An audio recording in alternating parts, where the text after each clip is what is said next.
How to add a pop-up on Wix Studio. Hello guys and welcome to this new tutorial. In today's video I'm going to show you how simple and easy it is to add a pop-up to your Wix Studio website.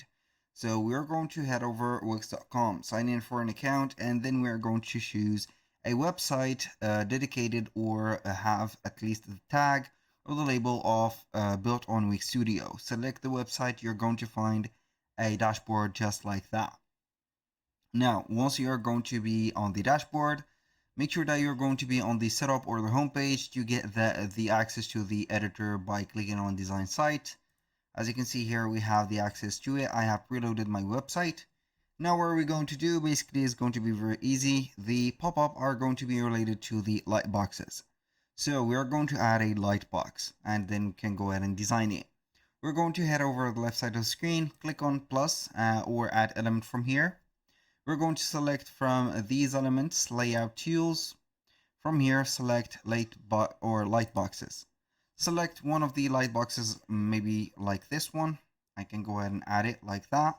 And I can go ahead and set up the triggers, set up the overlay, and add the media. You can add some media, for example, like images or files from here and there.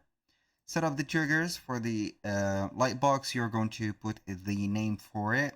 For example, you can automatically display the light box on pages. Yes, I'm going to put it. Which page is it on? I'm going to make it on the home page only. Delay, you can go ahead and put a delay. Also, you can go ahead and have the exit and the close button added like that.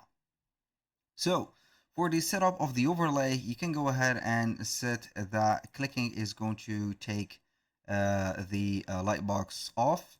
Now I'm going to have maybe for the background, as you can see off the light box, I can go ahead and control it, make it transparent, or I can go ahead and make it like half transparent. So that was pretty much it for today's video. Thank you guys for watching. I hope that you have enjoyed the content and I hope to see you soon on the next one.